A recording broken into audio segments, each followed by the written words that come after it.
ডাল দেবো।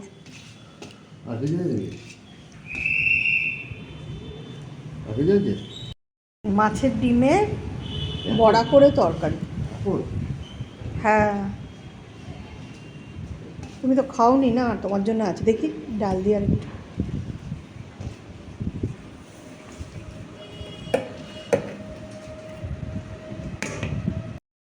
তরকারি দিই।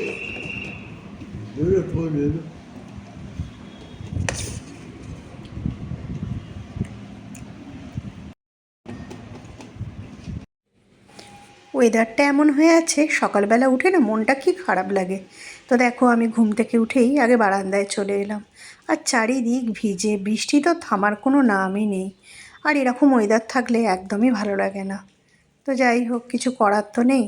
এদিকে দেখো, শাশুড়ি মা আমাকে সবজিগুলো রোজের মতো কেটে দিচ্ছে। আর চলো দেখি আজকে সকালে কি রান্না করব তোমাদের দেখাই। এদিকে আজকে আলু, বেগুন, বরবটি দিয়ে একটা তরকারি করেছে। আমি তো রান্না করছি আর বারবার বাইরের দিকে তাকাচ্ছি। এরকম ওয়েদার, বৃষ্টি সারাদিন পড়েই যাচ্ছে, একদমই ভাল লাগে না। কবে থেকে এই বৃষ্টি আর থামার নাম নেই। তো দেখো, একদিকে আমি আলুটা সেদ্ধ বসাবো বলে প্রেশারে আলুটা দিয়ে দিয়েছি, আর আরেকদিকে আমি সবজিগুলো ভাজতে দিয়ে দেবো। তো দেখো, প্রেশারটা আমি বসিয়ে দিলাম। আর এই লঙ্কা পাঁচফোড়ন দিয়ে তরকারিটা করব। আর ভাবছি একটু বড়ি দেবো ওপর থেকে, একটু ভাজা বড়ি ওপরে না একটু গুঁড়ো করে ছড়িয়ে দিলে খেতে খুব ভালো লাগে। এমনিতেই আমরা একটু বড়ি খেতে ভালোবাসি, বড়ি, পাঁপড়, পাঁপড়ের ঝাল, এগুলো খুব ভালো লাগে। আমার বড় খেতে খুব ভালোবাসে। তো দেখো, সবজিগুলো আমি ভাজতে দিয়ে দিলাম। একটু নুন দিয়ে এটা ঢাকা দিয়ে দেবো। বরবটি, বেগুন এই দুটোকে ভালো করে ভেজে নেবো। আর আলুটা তো সেদ্ধ হচ্ছেই। তো দেখো, তারপর আমি আটাটা মেখে নিলাম। শাশুড়ি মা বেলে দেবে, আটাটা মেখে আমি রেখে দিলাম।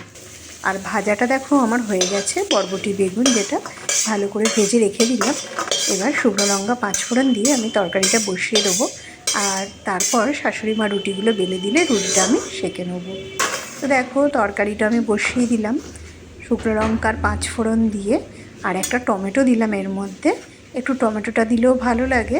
তো টমেটোটা কেটেও আমি দিয়ে দিলাম। আর এদিকে বড়িটা আমি ভেজে রাখছি তরকারিতে দেবো বলে। আর দেখো, শাশুড়ি মা আমাকে পটল আজকে কেটে দিয়েছিল।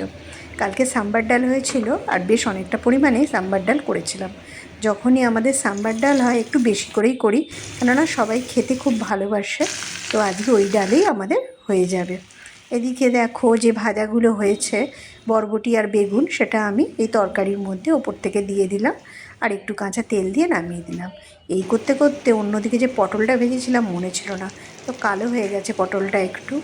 তো কী আর করা যায়, দেখো সাম্বার ডাল অনেকটাই ছিল, আর সকালে এইগুলো রান্না হয়েছিল। আর এরপর শাশুড়ি মা আমাকে রুটিগুলো বেলে দিল। সকালে আমরা জলখাবারে সবাই রুটি খাই, তাই অনেকগুলোই রুটি হয়। তো এক এক করে আমি সব রুটিগুলো সেঁকে নিলাম। আর তারপর ওর টিফিনটাও গুছিয়ে দেবো, তারপর ও খেতেও আসবে। তো দেখো, ডিমের অমলেট আমার হয়ে গেছে ওর টিফিনে দেবো বলে। আমার ভিডিওটা তোমাদের কেমন লাগলো অবশ্যই জানিও কিন্তু।